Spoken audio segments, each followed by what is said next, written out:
Tá, antes da gente começar com o conteúdo mesmo, vamos revisar umas coisinhas? A primeira coisa é sobre esse link, né? Eu criei esse link permanente, vai ser sempre o mesmo link.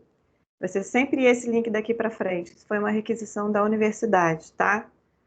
Então, vai estar sempre. Eu sempre vou postar ele de novo no final das conversas lá do Fórum de Dúvidas, mas ele foi postado lá em cima e está disponível para entrar direto. Inclusive, se vocês entrarem fora do horário da aula, ele vai estar lá. Mas aí eu peço para entrarem só no horário da aula, tá? Outra coisa, eu tinha passado um exercício para vocês sobre limiar de fragmentação. Vamos revisar rapidinho. Não vou ficar muito tempo nisso, não, porque a gente tem bastante coisa para ver hoje, mas é bom a gente passar o olho lá. Algumas pessoas responderam e é bom a gente ver o que precisa complementar, né? Então, eu passei um exercício que foi uma matéria da Mongabay. Mongabay é uma matéria, é um jornal online muito legal, tá? Eu até aconselho que vocês se inscrevam no Facebook. Ele manda notícias de conservação. É bem legal esse site, tá? E aí tem um estudo que foi publicado, na verdade, há algum tempo atrás e agora está sendo revisitado, né? Então, em março de 2020, Mongabay publicou essa notícia aqui, né? Que a Amazônia pode estar a menos de 30 anos de um colapso. Então, eu vou começar falando dessa reportagem, que é a resposta da questão, e a resposta da questão 2, tá? Do exercício. Então, basicamente, fala de que todo ecossistema tem um limiar ecológico, né? Lembra que a gente falou de estabilidade, que pode ser entendida como resiliência, resistência, né? Foi a última aula que a gente teve. E aí, esses cálculos de estabilidade, eles podem ser feitos para ou comunidades, ou ecossistemas, ou biomas inteiros, né? Dependendo da necessidade, do interesse do pesquisador e da população em geral. Então, fizeram um cálculo de limiar ecológico para a Amazônia, né? Considerando que a Amazônia é uma floresta que ela é muito exuberante, mas ela é uma floresta relativamente exuberante, estável, mas ela tem uma baixa estabilidade, vamos dizer assim. Ou seja, quando ela é perturbada, dependendo do nível, né, de perturbação, ela não tem condição de voltar à sua situação original, tá? Lembra que o solo da Amazônia é um solo bem pobre, a gente vai ver isso depois. Você cava alguns centímetros e chega na areia. Por quê que ele é pobre? Por que uma floresta tão exuberante pode estar, né, acomodada, né, pode ter crescido em cima de um solo tão pobre, né? É que a própria floresta sustenta aquela biodiversidade. Então, a maior parte dos nutrientes, da biomassa, né, não está no solo, compondo um solo fértil, está na parte viva da floresta. Então, quando você corta a floresta e tira aquela biomassa, aqueles nutrientes, a tendência é que o solo vá perdendo, né, vai acabar aqueles nutrientes, poucos nutrientes que tem ali no solo, de maneira relativamente rápida, e depois você não pode ter uma floresta tão exuberante, mesmo que você dê tempo suficiente, né? Você não pode ter essa floresta crescendo de novo porque não tem nutriente suficiente ali. Então, a tendência é que quando você desmata, ocorra um processo de savanização, ou seja, a vegetação vai ficar cada vez mais aberta e mais seca ao longo do tempo, né? E isso, obviamente, vai ter impactos globais, né? Principalmente mais regionais, né? Mas também globais. Então, porque todo regime de chuva do país muda se a Amazônia é desmatada, ou se a Amazônia passa de um limiar e começa um processo de savanização, tá? Você tem aqueles rios flutuantes, né? Que são toda essa massa de água, de vapor d'água que passa pela floresta e viaja até o sudeste brasileiro, depende da floresta amazônica e da evapotranspiração da floresta para se manter. Então, é um problema sério. Então, tem muito pesquisador trabalhando com isso.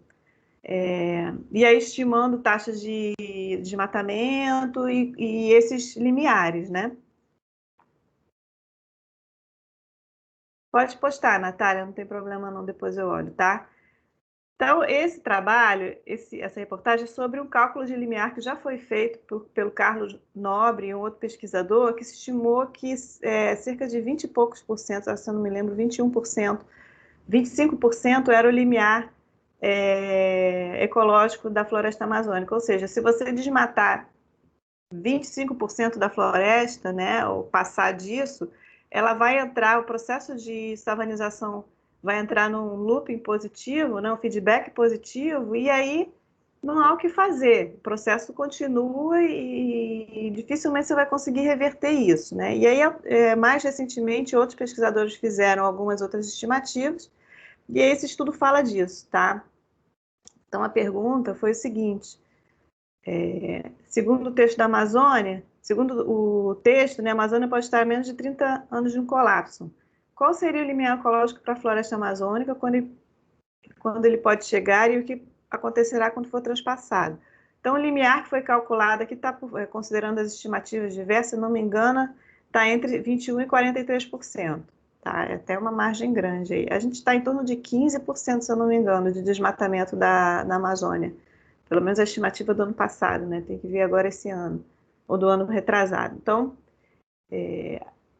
consideradas as taxas de desmatamento que a gente tem visto, né, e algumas estimativas de aceleração, e também considerando fatores climáticos, né, a estimativa é que a gente chega a essa perda por volta de 2050, então está batendo na porta aí, né? A gente está em 2021, 2050 é logo ali, gente, passa rápido, hein? Vou falar para vocês.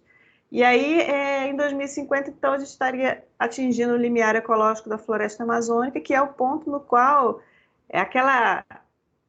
o topinho do morro, é o ponto no qual qualquer pequeno distúrbio adicional faz a floresta sair da possibilidade de retornar ao seu ponto original depois de estabilidade, tá? Então, ela passa o limiar ecológico e ela vai achar algum outro estado estável alternativo, que não é o original, que não é de floresta exuberante que ela é hoje. E aí é que acredita que vai acontecer, que o outro estado estável que ela vai atingir é de savana, né? De vegetação mais aberta. E lógico que para a gente isso não é nem um pouco desejável. Gente, alguma dúvida quanto a isso? Então, nesse caso da Amazônia, o limiar ecológico foi calculado pensando no processo de savanização. Quando que esse processo, esse limiar vai chegar e o que vai acontecer se ele for transpassado em termos de savanização, de transformação da floresta amazônica em savana. Tá? Então, é um limiar ecológico sob esse ponto de vista. A outra questão, eu não vou nem abrir o artigo, mas eu vou comentar, é sobre um artigo da Renata Pardini. Renata Pardini é pesquisadora da USP, né, Universidade de São Paulo, e ela trabalha com roedores e marsupiais em áreas fragmentadas. Então, ela vê como as comunidades de mamíferos variam de uma paisagem intacta de Mata Atlântica até uma paisagem fragmentada, ou seja, composta só de pequenos remanescentes de floresta e entremeada por o que a gente chama de matriz alterada, que aí pode ser pastagem, plantação, cidade, qualquer atividade antrópica, né, que funcione como uma barreira, de certa forma, tá? Para o fluxo de indivíduos de um fragmento para outro. E aí ela vai fazer, nesse trabalho que ela desenvolveu, ela vai fazer alguma coisa similar com o que a gente vai ver hoje. Ela estudou as comunidades desses pequenos mamíferos, calculando riqueza, diversidade, ecoabilidade, e vendo como ela vai mudando ao longo do processo de fragmentação. Né? E o que ela percebeu é que existe um limiar nessas comunidades de pequenos mamíferos, né? Em termos de riqueza de espécies, de diversidade, são índices que a gente vai ver hoje. Ou seja, se perde muita floresta e a fragmentação é muito acentuada, as comunidades daquela paisagem, né, passam desse limiar e aí a riqueza de espécies cai tanto, o número de espécies cai tanto, que dificilmente ela vai conseguir retornar ao que era originalmente, tá? Mesmo que a vegetação seja recomposta, a vegetação nativa seja recomposta. Então, tem um limiar ali de riqueza de espécies para pequenos mamíferos. E ela fala o seguinte: se a gente calcula isso para várias situações, várias paisagens, várias espécies, a gente consegue ver se vale a pena ou não a gente regenerar determinada área de acordo com o limiar, porque se aquela área já tiver passado o limiar ecológico dela, a restauração vai trazer pouco retorno, né? Porque as espécies de animais, né, e outras espécies de plantas, se for o caso de quem estiver estudando a parte vegetal, né, dificilmente vão conseguir recolonizar a área e a comunidade voltar ao seu estado inicial, né, estado estável inicial ou algo próximo daquilo. Então, ela fala que é importante conhecer esses limiares para a gente saber onde e quando vale a pena fazer restauração, tá? Porque se já tiver passado o limiar ecológico, determinado limiar ecológico, talvez não valha a pena investir na restauração da vegetação ou das comunidades que estão se estudando, porque aquela área não vai voltar ao que ela era originalmente em termos de diversidade de espécies, por exemplo, tá?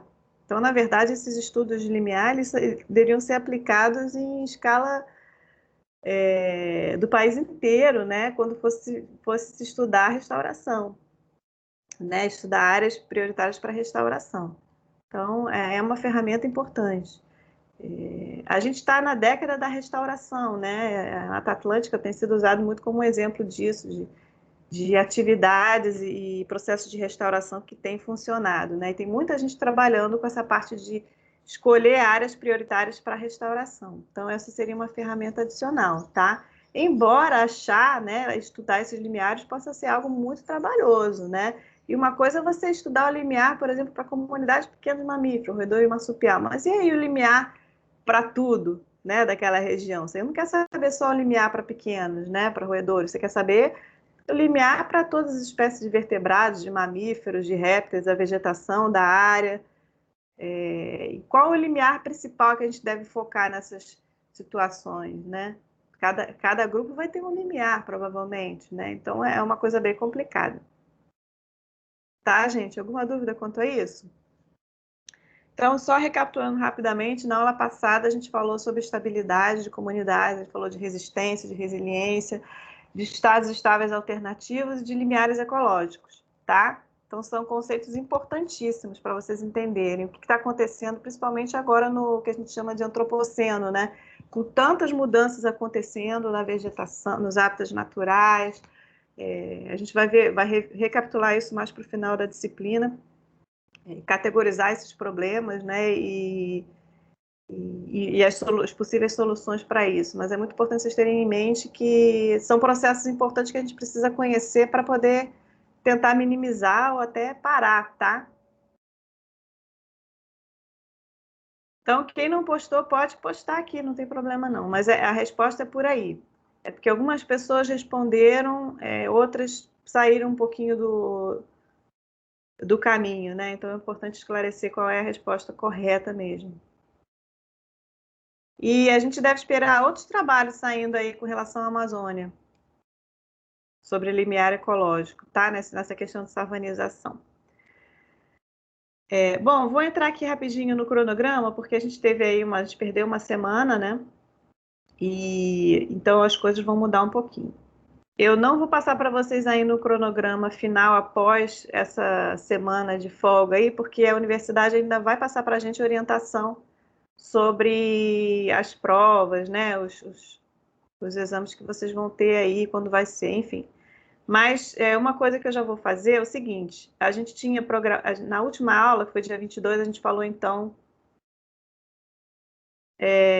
peraí, de estabilidade das comunidades, né?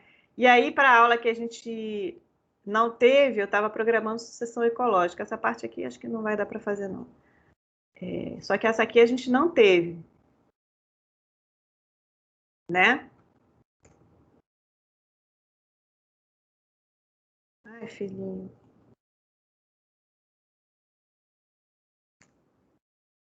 Tá? E aí hoje, o que tinha programado e que vai ser mesmo é essa aula sobre quantificação e caracterização das comunidades naturais. Por que teria essa aula, seria essa aula aqui hoje, né? Porque no sábado vocês fariam a coleta essa semana, na verdade, eu marquei sábado aqui porque era a intenção de ter a prática, que não vai ter. Vocês fariam a coleta de dados e na semana que vem a gente teria uma aula de laboratório online onde eu explicaria o relatório para vocês sobre a prática. Então, o que a gente vai fazer, na verdade? Vou manter essa aula hoje, onde eu vou explicar os parâmetros e vou explicar como se coletam os dados, tá? Para esse projeto, esse trabalho aqui, ó, da A1, que é para entregaria no dia 10 de maio. Vocês vão ter essa semana para coletar os dados e vão ter também semana que vem, porque essa aula de laboratório de análise dos dados eu vou passar para cá, tá? E na aula da semana que vem eu vou dar sucessão ecológica, que era o que eu ia dar semana passada que não teve, que não teve aula, tá? Então, na verdade, hoje eu vou ensinar para vocês os parâmetros de caracterização das comunidades, eu vou explicar como coletar os dados, então a gente vai estar falando sobre o trabalho da A1 também, que eu já falei um pouco, tá? Mas vou retornar. E aí vocês vão ter essas do dia 5 até o dia 18 de abril, tá? Que é véspera, domingo, véspera da nossa aula, para fazer a coleta dos dados, tá? E aí, semana que vem, quem tiver dúvidas, coletas, a gente vai tirando também, para no dia 19, a gente ter a aula de análise dos dados, online mesmo, tá? Então, cada um já vai estar com seus dados tabulados, e a gente vai fazer os gráficos, os índices, tudo pelo Excel, tá? E aí vocês vão ter mais umas 3 semanas aí para escrever o trabalho com base nessas análises e entregar, tá? Essas datas aqui provavelmente vão ser revistas, tá? Tô esperando a universidade avisar. Mas por enquanto estão mantidas, tá? Talvez vão passar uma semana para frente. E aí vocês vão ter mais tempo ainda para fazer tanto o fórum quanto a entrega do trabalho. Alguma dúvida, gente, quanto a isso? Agora, antes da gente começar a perguntar, e o terrário de vocês? O meu ainda não nasceu nada. Então, eu joguei mais umas sementes lá dentro, inclusive feijão. Vamos ver se essa semana ele toma um gás aí.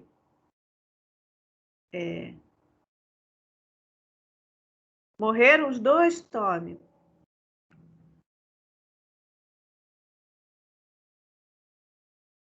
2 semanas, Gabriela, está dentro do prazo. Quem você fez depois, então, né? Porque quem fez junto comigo já tá 3 semanas só. João, se começou a nascer, ótimo, você já está adiantado.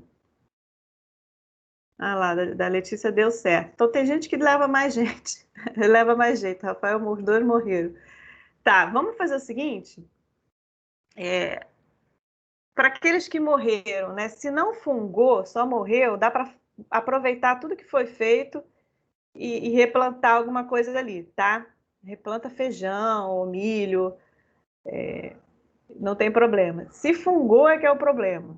Se fungou, não tem jeito, aí tem que refazer, tá? E para quem não nasceu ainda, vamos esperar mais uma semana. Se não nascer, eu vou falar para vocês cortarem a garrafa e colocarem mais algumas sementes. Que o fato dela estar fechada pode estar causando alguma coisa. Eu acho que é mais fácil nascer se tiver aberto, tá? Tá assim, não se preocupem, porque a gente está fazendo com bastante antecedência, justamente prevendo já que poderia morrer, que poderia fungar, que poderia não nascer. A gente continua, vamos tentar. Alguma hora, algum aprendizado a gente vai ter, né? Nem que seja aprender a plantar um feijão corretamente, né? E fazer ele nascer, tá? Lembrando para os que estão perdidos no mundo, que a gente está falando do terrário aqui, ó, tá? Que a gente montou aqui no dia 8 de março, algumas pessoas até um pouco depois, porque não puderam